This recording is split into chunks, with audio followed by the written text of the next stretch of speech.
Hello, my dear students. How are you today? I hope you're fine. Welcome back to our grammar class. Before we start today's lesson, I need from you to guess the next pictures as a review of the previous lesson that was talking about present continuous.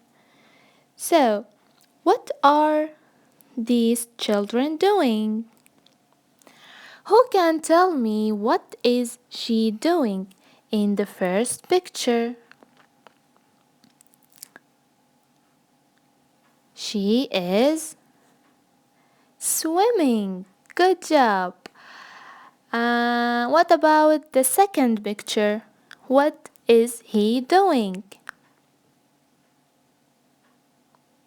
He is, reading books. Very good. The third picture, what are they doing? Yes, excellent. They are playing football.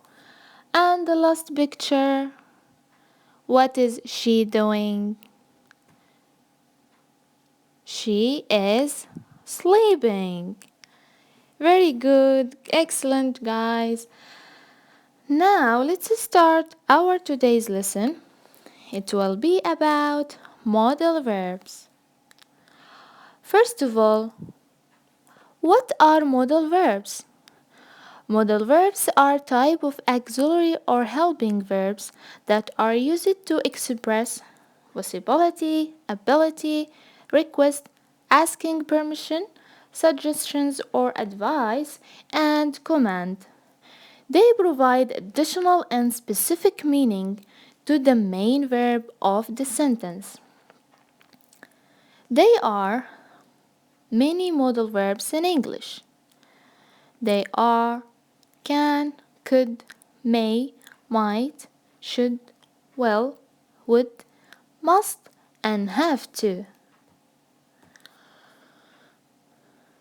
What is the form of the modal verbs? The modal verbs have only one form: subject, modal verb plus main verb.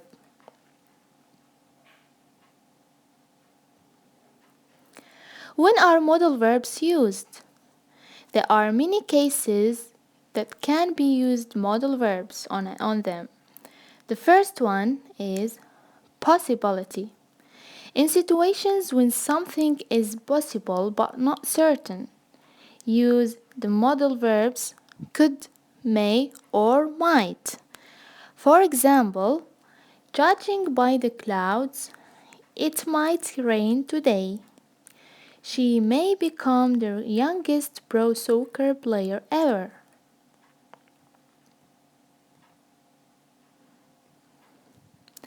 The second case is ability. The modal verb can show whether or not the subject is ability to do something, such as perform an action or demonstrate an ability. Likewise, the negative form cannot or can't shows that the subject is unable to do something. For example, she can speak 3 languages but none of them well.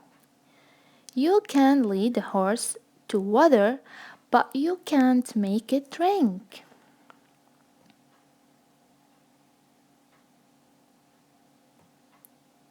The third case is asking permission.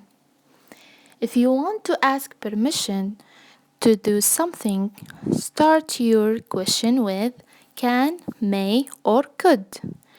Traditionally, in more formal and polite usage, may is better for permission.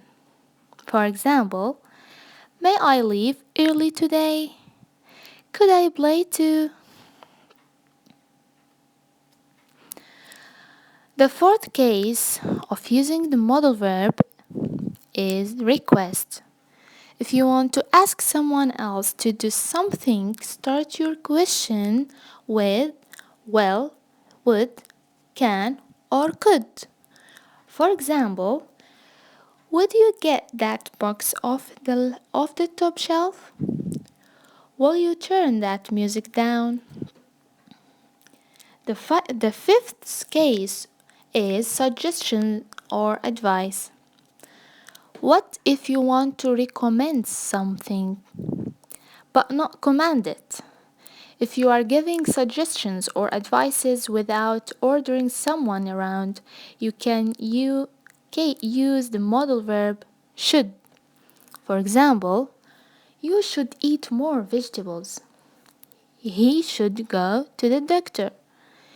We should study more. And the last case of using the modal verb is command. On the other hand, as a positive of suggestion, if you want to command someone, use the modal verbs must, have to, or need to. For example, you must wash your hand before cooking. They have to this assignment. We need to here before 8 o'clock. The negative form of modal verbs. Negatives are formed by adding not after the modal verbs. We don't use don't, doesn't, didn't with the modal verbs. For example, we can't hear very well at the back. Not say we don't can hear very well. Question forms. The subject and the modal verb change position to form questions. Modal verb is using as a question tool at the beginning. Don't use do, does, or did. For example, could you help me? Not say, do you could help me? Will it be a problem? Not doesn't it will be a problem. That was today's lesson. And you have a homework. You should work on it at home.